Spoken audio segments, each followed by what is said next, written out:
24x7 ताजा समाचार समस्त दर्शक के জানাচ্ছি আন্তরিক শুভেচ্ছা। Exclusive jewellery collection DTC London द्वारा best showroom award winner R Agarwal jewellers, Kolkata Jaipur के बाद अब रौरकेला में भी आर अग्रवाल ज्वेलर्स, रिश्ता भरोसे का।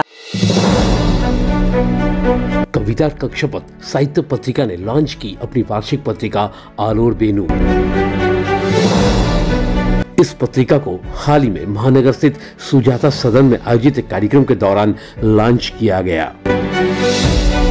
इसका उद्घाटन मशहूर कवि जॉय गोस्वामी के हाथों हुआ। तो आइए सुनते हैं मौके पर उन्होंने क्या कहा। গতবার যখন আমি এই সংখ্যাটা দেখি তো আমি দেখতে পেয়েছিলাম যে ধরুন কোনো অবসরপ্রাপ্ত রেল কর্মচারী এক মহিলা তার কবিতা ছাপা হচ্ছে, বা ধরুন বিভিন্ন বিভিন্ন ধরনের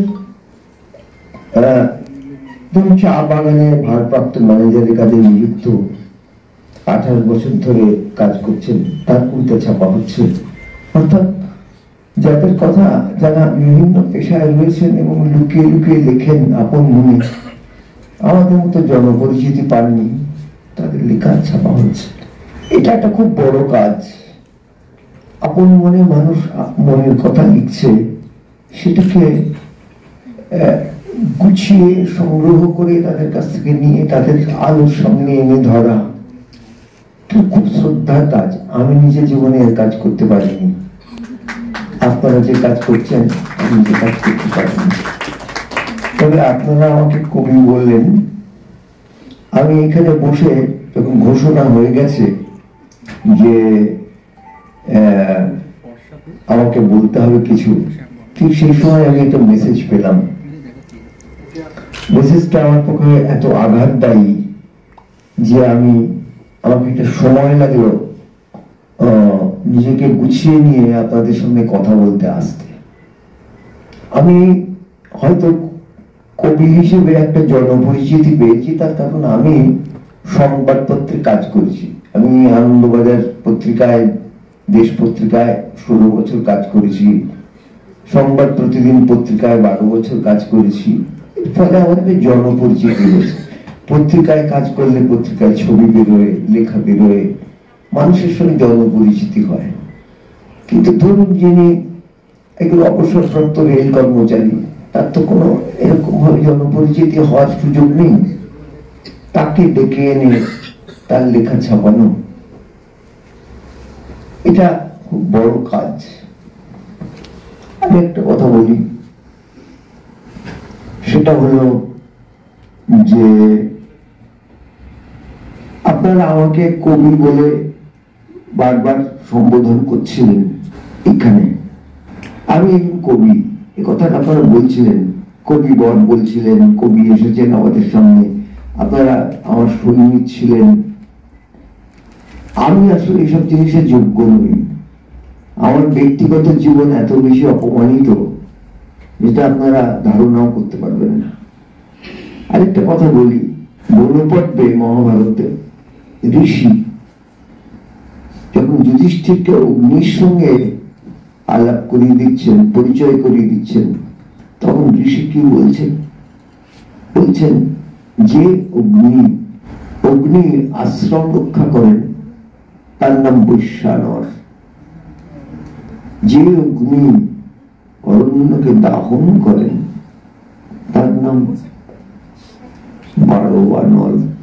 মহাভারতের বনপর্বে ঋষি যুধিষ্ঠিরের সঙ্গে অগ্নির পরিচয় করে দিচ্ছেন, তখন বলছেন যে অগ্নি আশ্রম রক্ষা করেন তার নাম বৈশ্বানর, যে অগ্নি অরণ্যকে দাহন করেন তার নাম বারোয়ানল। যে অগ্নি যজ্ঞস্থলে অবস্থান করেন এবং ঘৃতাহুতির দ্বারা দ্বিগুণ বেগে জ্বলে ওঠেন তার নাম হোমাগ্নি। কন্যা পিত্রালয় থেকে হাতের প্রদীপে যে অগ্নিশিখাটুকু ধরে স্বামী স্বামী গৃহে প্রবেশ করেন। সে অগ্নির নাম দক্ষিণ অগ্নি। আর আত্মাকে দহন করে প্রজ্বলিত হয়ে উত্থিত হন যিনি, তার নাম কবি। অর্থাৎ কবি এক প্রকার আগুনের নাম। যেমন ধরুন, আপনারা যারা গান বাজনা করেছেন বা গান বাজনা শুনেন তারা জানেন যে মল্লার রাগের বিভিন্ন প্রকার আছে। মিয়াকি মল্লার, গৌর মল্লার, রামদাসী মল্লার, সুরদাসী মল্লার, কেমন এরকম আরো নট মল্লার। তারপর ধরুন যে টড়ি, টড়ি বলতে গুর্জরি টড়ি, বিলাসখানী টড়ি, বাহাদুরি টড়ি, এগুলো তো আছে। তেমনি টড়ি রাগও আছে। সারং রাগেও বিচিত্র প্রকার আছে। মিয়াকি সারং, সুদ সারং, গৌর সারং, বৃন্দাবনী সারং, এইরকম কি প্রকার আছে। আগুনের ওই রকম প্রকার আছে, তার নানা রকম নাম আছে। এক প্রকার আগুনের নাম হলো কবি। এই যে আপনারা আমাকে দেখছেন এই মুহূর্তে, আমি হয়তো 5 মিনিট আগে একটি মেসেজে প্রচন্ড অপমানিত হয়েছি। এইখানে বসে যখন সবাই আমার সই নিচ্ছেন, আপনারা মনে করছেন যে আমি খুব একজন ভাগ্যবান মানুষ, সবাই আমার শ্রদ্ধা করছেন। ঠিক সেই সময় আমার কাছে একটা মেসেজ এসে পৌঁছলো যেটা আমার কাছে একদম অপ্রত্যাশিত। তার একটা সামান্য উত্তর দিয়ে তবে আমার এখানে এসে বলতে হচ্ছে। আমি যে 50 বছর লেখার পর আমার স্বেচ্ছা অবসর জানিয়েছি, স্বেচ্ছা অবসরের সিদ্ধান্ত নিয়েছি, সেটা এই কারণে যে আমি কবিতা রচনা শিক্ষা করতে চাই বলে। 50 বছর আমার লেখা ছাপা হয়েছে কারণ আমি মুদ্রণ উপযোগী কিছু লাইন লিখেছি। আর তার ফলে খবরের কাগজে চাকরি পাওয়ার কারণে ভাগ্য বলে, কারণকে সৌভাগ্য বলে, আমার একটা নাম হয়ে গেছে। কারণ লোকে চেনে, জানে যে এই নাম বললে বোঝা যায়। তো সত্যি সত্যি আমি কবি হতে পারিনি, এটাই বুঝি।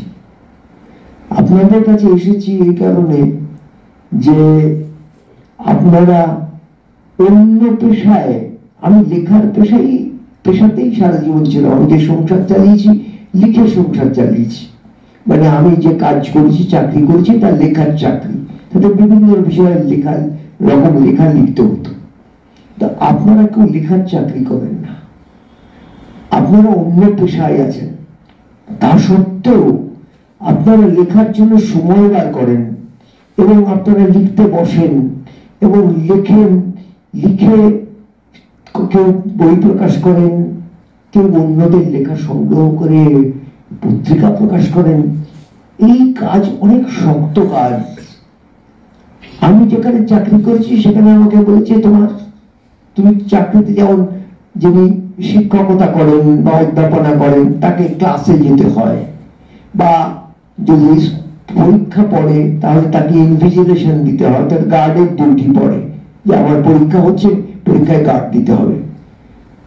তারা যেমন তাদের হেড অফ দি ইনস্টিটিউশন সে কথা বললে তারা সেটা করেন, প্রিন্সিপাল বললে তারা সেটা করেন।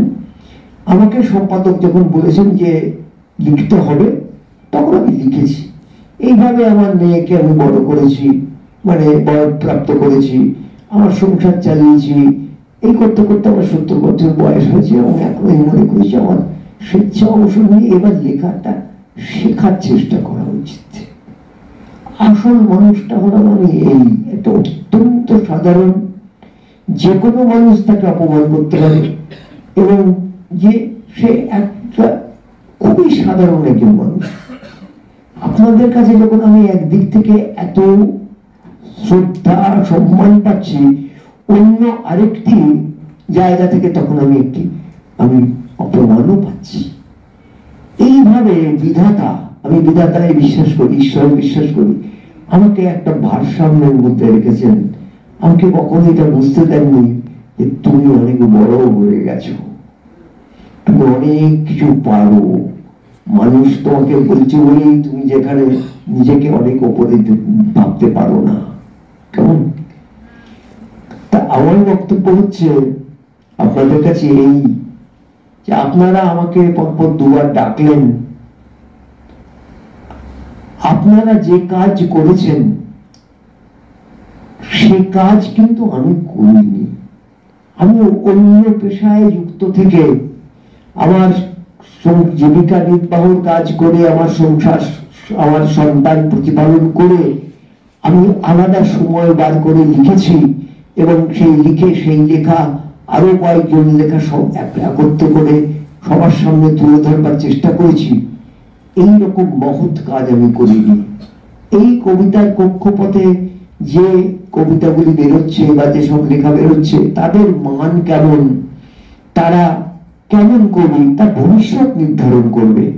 কিন্তু এই মুহূর্তে এই কাজের যুদ্ধে যারা যুক্ত আছেন, যারা লিখছেন, যারা সেই লেখা সংগ্রহ করছেন, যারা একত্র করছেন এবং তাকে প্রকাশ করছেন, এবং আমার মতন কোন বয়স্ক প্রবীণ কাউকে ডেকে এনে তার প্রকাশ উন্মোচন, প্রকাশ অনুষ্ঠান করছেন, এই কাজ কিন্তু অত্যন্ত কঠিন কাজ এবং আমি বলবো মহৎ কাজ। মানুষ খুব একলা যখন বোধ করে তখন সে কবিতা লেখে, খুব একা, তার কেউ কোথাও সে নেই, মানে হয়তো পাশের ঘরে স্ত্রী ঘুমোচ্ছে কি স্বামী ঘুমোচ্ছে, সেই অবস্থায় সে একা রাত্রিবেলা জেগে উঠে একটা কাগজ টেনে নিয়ে কয়েকটা লাইন লেখে, খুব একার কাজ। এইটাকে যদি আমরা পেশার মধ্যে নিয়ে যাই, যেটা আমি নিয়ে গিয়েছিলাম, তাহলে হয়ে যায় কি এটা সেই একার শুদ্ধতাটা তার মধ্যে থাকে না। ফলে আমি যে কাজ করেছি তার মধ্যে শুদ্ধতা থাকেনি। আমি কাজ করেছি জীবিকা অর্জনের জন্য, যে জীবিকা মানে আমি কাজটা করব, তার ফলে আমি কিছু অর্থ পাবো, তার ফলে আমার সংসার নির্বাহ হবে। আপনারা কিন্তু কেউ এই কারণে কবিতা লিখেননি, আপনারা কবিতা লিখেছেন নিজেদের অন্তরের তাগিদে। ফলে কবিত্ব যাকে বলে, কবি হিসেবে তার অন্তরের যে তাগিদ, সেই হিসেবে আপনারা কিন্তু আমার চেয়ে উচ্চ স্তরে অধিষ্ঠিত, আমি এটা মনে করি। হ্যাঁ, আমার খানিকটা যেটা বললাম, আমার ভাগ্য বলে, সৌভাগ্য বলে, আমার কিছু ওই জনপরিচিত হয়েছে, মানুষ নাম বললে আমার নামটা হয়তো জানতে পারবে, এই আর কি। তো আপনারা যে কাজটা করছেন সেই কাজটা আপনারা মনে করছেন হয়তো ক্ষুদ্র, আমি কিন্তু তা মনে করি না। আমি যেহেতু একটু আগেই আঘাতপ্রাপ্ত হয়েছি, তাই আমি অত্যন্ত সত্য কথা আপনাদের বললাম। এই মুহূর্তে আমি যা বললাম তা একটু বানানো কথা নয়। আমি মনে করি যে আপনারা যে কাজ করেছেন, আপনারা আপনাদের কবিতা লিখে বা আপনারা যে রচনা লিখেছেন সেই রচনার বিক্রয় দ্বারা আপনারা জীবিকা অর্জন করেননি, আপনারা আপনাদের একান্ত মনের তাগিদ থেকে লিখেছেন। সুতরাং আপনারা আমার শ্রদ্ধার পাত্র। আপনারা যে আমাকে প্রণাম করেছেন, অনেকেই আমাকে প্রণাম করেছেন, তখন আমি মনে মনে কি বলেছি জানেন? আমি বলছি রবীন্দ্রনাথের একটি কথা, যার প্রণাম তার কাছে পাঠিয়ে দিলাম। রবীন্দ্রনাথকে একবার অনেকে এসে প্রণাম করেছিলেন একসঙ্গে, তারপর রবীন্দ্রনাথ অনেকক্ষণ হাত জোর করে চুপ করে বসেছিলেন। সেখানে উপস্থিত ছিলেন মৈত্রেয়ী দেবী। তো মৈত্রেয়ী দেবী পথটাকে জিজ্ঞেস করেন যে গুরুদেব, সবাই আপনাকে প্রণাম করে চলে গেল, আপনি ওই যেমন হাত জোর করে বসেছিলেন তারপরে আপনি প্রায় 1 ঘন্টা ওইভাবে হাত জোর করে বসিয়ে রইলেন, এটা কেন? তখন রবীন্দ্রনাথ বলেছিলেন, যার প্রণাম আমি তার কাছে পাঠিয়ে দিলাম। তা আপনারা আমাকে এই আশীর্বাদ করুন, আমি যেন আপনারা আমায় যে প্রণাম করেছেন সেটা জানানো প্রণাম সেই বিশ্বকবির কাছে পাঠিয়ে দিতে পারি। নমস্কার। ब्यूरो रिपोर्ट 24/7 ताज़ा समाचार। Exclusive jewellery collection DTC London द्वारा best showroom award winner R Agarwal jewellers, Kolkata Jaipur के बाद अब रौरकेला में भी आर अग्रवाल ज्वेलर्स, रिश्ता भरोसे का। 24x7 ताज़ा समाचार के सभी दर्शकों को साधना सरगम का नमस्कार।